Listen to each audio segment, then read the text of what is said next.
Hello everyone, welcome back to my YouTube channel. आज की इस वीडियो में हम इन्वेस्टमेंट के बारे में बात करने वाले हैं।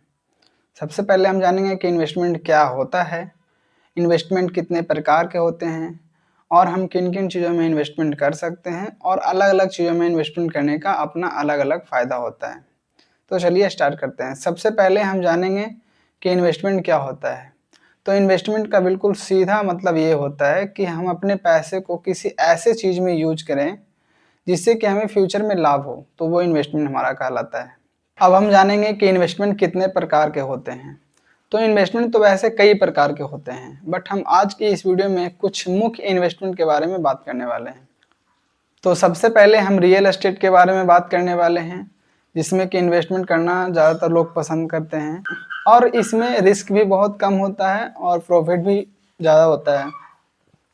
तो रियल एस्टेट में हम बहुत सारी चीज़ों में इन्वेस्टमेंट कर सकते हैं, जैसे हम ज़मीन खरीद सकते हैं, घर खरीद सकते हैं, कुछ सालों के लिए उसे रख सकते हैं, फिर जब उसका रेट बढ़ जाता है तो उसे बेच सकते हैं। तो इस प्रकार को इन्वेस्टमेंट को रियल एस्टेट इन्वेस्टमेंट कहते हैं। नेक्स्ट हम बात करने वाले हैं बैंक्स के बारे में, कि बैंक्स में हम अपने पैसे को कैसे इन्वेस्ट कर सकते हैं और अपने पैसे को ग्रो कर सकते हैं। तो बैंक्स में भी आप कई प्रकार से अपने पैसे को इन्वेस्ट कर सकते हैं। सबसे पहला और बिल्कुल सिंपल ये होता है कि अपने पैसे को बैंक्स में डाल दीजिए और उसे छोड़ दीजिए, ना तो निकालिए और ना ही उसमें कुछ छेड़-छाड़ करिए। तो बैंक्स आपको उस पैसे के क्वार्टरली बेस पे कुछ इंटरेस्ट देती है, जो कि बहुत ही कम होती है। बट इसमें एक अपॉर्चुनिटी आपको मिलता है कि आप इस पैसे को जब चाहें जब यूज़ कर सकते हैं। तो ये भी एक प्रकार का बैंक्स में इन्वेस्टमेंट होता है। नेक्स्ट हम बात करने वाले हैं एफडी के बारे में। तो एफडी का फुल फॉर्म होता है फिक्स्ड डिपॉजिट, जिसमें क्या होता है कि हम बैंक्स को अपने पैसे दे देते हैं कुछ सीमित समय के लिए, 2 साल, 4 साल, 10 साल के लिए, और उस पे हमें बैंक इंटरेस्ट देती है, जो कि 7 से 8% के अराउंड रहता है। लेकिन हाँ, इसमें क्या होता है कि जो हम नॉर्मल अपने अकाउंट में पैसे रखते हैं और उससे जो हमें बैंक इंटरेस्ट देती है, उसके मुताबिक एफडी ज़्यादा बेनिफिशियल होता है, क्योंकि इसमें ज़्यादा इंटरेस्ट हमें देने को मिलता है। लेकिन इसमें क्या होता है कि हमारे पास ऐसा अपॉर्चुनिटी नहीं रहता है कि हम उस पैसे को फिर से यूज़ कर सकें। यानी जितने दिनों के लिए हम पैसे को फिक्स कर देते हैं, उतने दिनों से पहले हम उस पैसे को यूज़ नहीं कर सकते हैं। तो ये होता है हमारा एफडी। अब यहाँ पे मैं आप लोगों को ये बता दूँ कि मैं अभी वीडियो बना रहा हूँ, जो आप देख रहे हैं वो 2025 में बना रहा हूँ। तो मैं जितने भी चीज़ों आपको बता रहा हूँ वो 2025 के हिसाब से बता रहा हूँ। जो लोग हमारे वीडियो को 2 साल, 4 साल, 10 साल बाद देखेंगे, तो उस टाइम तक चीज़ें चेंज हो चुकी होगी। तो जब आप वीडियो देखें उस समय थोड़ा-सा पता कर लें और उसी अनुसार ही कंपेयर करें या रियलाइज़ करें।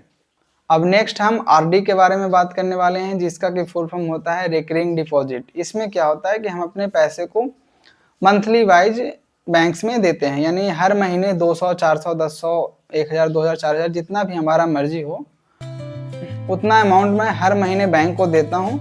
और आरडी में क्या होता है कि हम मिनिमम 100 रुपये जमा कर सकते हैं और मैक्सिमम जितना चाहें उतना कर सकते हैं। इसमें भी एक समय सीमा निश्चित होती है कि मिनिमम हम 1 सालों के लिए कर सकते हैं और मैक्सिमम हम 10 सालों के लिए कर सकते हैं। तो इस प्रकार हम आरडी में इन्वेस्टमेंट करके अपने पैसे को ग्रो कर सकते हैं। अब हम नेक्स्ट बात करने वाले हैं म्यूचुअल फंड के बारे में। म्यूचुअल फंड में क्या होता है कि जो भी पैसे हम किसी म्यूचुअल फंड में इन्वेस्टमेंट करते हैं, उन पैसों को म्यूचुअल फंड के कुछ फंड मैनेजर होते हैं, वो उन पैसे को किसी ऐसे शेयर्स या फिर किसी ऐसी चीज़ में इन्वेस्टमेंट करते हैं जिससे कि उन्हें ज़्यादा इंटरेस्ट मिलता है और उसी इंटरेस्ट के कुछ हिस्सा वो हमें देते हैं, जिससे हमें फ्यूचर में प्रॉफिट होता है। तो इस प्रकार से हम म्यूचुअल फंड में भी इन्वेस्टमेंट करके अपने पैसे को ग्रो कर सकते हैं। अब हम नेक्स्ट बात करने वाले हैं एसआईपी के बारे में। तो एसआईपी में क्या होता है कि हम महीने की किसी एक डेट को फिक्स कर देते हैं और उस डेट पे हम किसी फिक्स अमाउंट में एसआईपी करते हैं। जैसे कि मान ली जाए कि हम महीने की 1 तारीख को फिक्स कर लिए कि हाँ, हर महीने 1 तारीख को हमारे अकाउंट से 1000 रुपये की एसआईपी होनी चाहिए। तो हमारे अकाउंट से हर महीने 1 तारीख को 1000 रुपये कट जाती है। तो इस प्रकार से हम इन्वेस्टमेंट एसआईपी में कर सकते हैं। और एसआईपी में इन्वेस्टमेंट कई सारी चीज़ों में कर सकते हैं। हम किसी स्टॉक्स में एसआईपी कर सकते हैं, हम किसी ईटीएफ में एसआईपी कर सकते हैं और भी कई सारी चीज़ों में हम एसआईपी कर सकते हैं। तो इस प्रकार से हम एसआईपी में इन्वेस्टमेंट कर सकते हैं। नेक्स्ट अब हम बात करने वाले हैं कि हम स्टॉक मार्केट में कैसे अपने पैसे को इन्वेस्टमेंट कर सकते हैं और उस पैसे को ग्रो कर सकते हैं। तो आप स्टॉक मार्केट में भी कई सारी चीज़ों में इन्वेस्टमेंट कर सकते हैं। आप किसी स्टॉक्स में इन्वेस्टमेंट कर सकते हैं, आप किसी ईटीएफ में इन्वेस्टमेंट कर सकते हैं, आप स्टॉक मार्केट में गोल्ड के शेयर्स में इन्वेस्टमेंट कर सकते हैं, आप स्टॉक मार्केट में किसी बॉन्ड्स में भी इन्वेस्टमेंट कर सकते हैं। तो स्टॉक्स मार्केट में ऐसे बहुत से अपॉर्चुनिटी है जिसमें कि आप इन्वेस्टमेंट करके पैसे को ग्रो कर सकते हैं। आप स्टॉक्स मार्केट में भी किसी स्टॉक्स में एसआईपी कर सकते हैं, किसी स्टॉक्स में म्यूचुअल फंड्स करते हैं और भी कई सारी चीज़ों में आप स्टॉक मार्केट में इन्वेस्टमेंट करके अपने पैसे को ग्रो कर सकते हैं। अब मैं आप लोगों को बताने वाला हूँ कि मैं इस वीडियो में जितने भी सारे इन्वेस्टमेंट के बारे में बात किया हूँ, इन सभी इन्वेस्टमेंट में से जो इन्वेस्टमेंट मुख्य हैं, जो लोग ज़्यादातर करते हैं, जैसे एसआईपी हो गए, म्यूचुअल फंड हो गए, किसी स्टॉक्स में इन्वेस्टमेंट हो गए, है ना, एफडी हो गया, आरडी हो गया, इन सभी के बारे में मैं बिल्कुल एक-एक वीडियो में इन सभी चीज़ों को समझाऊँगा, जिसमें मैं बिल्कुल डिटेल में बताऊँगा कि हाँ, किन चीज़ों में कैसे इन्वेस्टमेंट की जाती है, किन चीज़ों का अपना क्या-क्या फ़ायदा है, क्या नुकसान हो सकते हैं, किन चीज़ों में इन्वेस्टमेंट करने के ज़्यादा फ़ायदे हैं, किन चीज़ों में इन्वेस्टमेंट करने से कम फ़ायदे होते हैं और किन चीज़ों में इन्वेस्टमेंट करना ज़्यादा सेफ़ होता है। हमें कैसे इन्वेस्टमेंट करना चाहिए, इन्वेस्टमेंट करने के समय हमें किन-किन चीज़ों पे ध्यान देना चाहिए, इन सभी चीज़ों के बारे में बिल्कुल मैं डिटेल में बात करने वाला हूँ।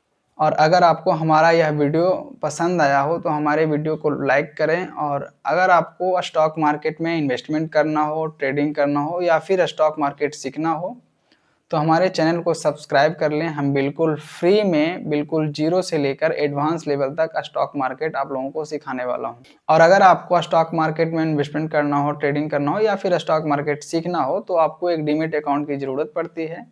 और अगर आपके पास डीमैट अकाउंट नहीं है, तो आप हमारे डिस्क्रिप्शन में डीमैट अकाउंट का लिंक दिया हुआ है। आप चाहें तो वहाँ से भी डाउनलोड कर सकते हैं और उसमें डीमैट अकाउंट ओपन कर सकते हैं। ठीक है दोस्तों, मिलता हूँ नेक्स्ट वीडियो में, तब तक के लिए बाय, अपना ख्याल रखें।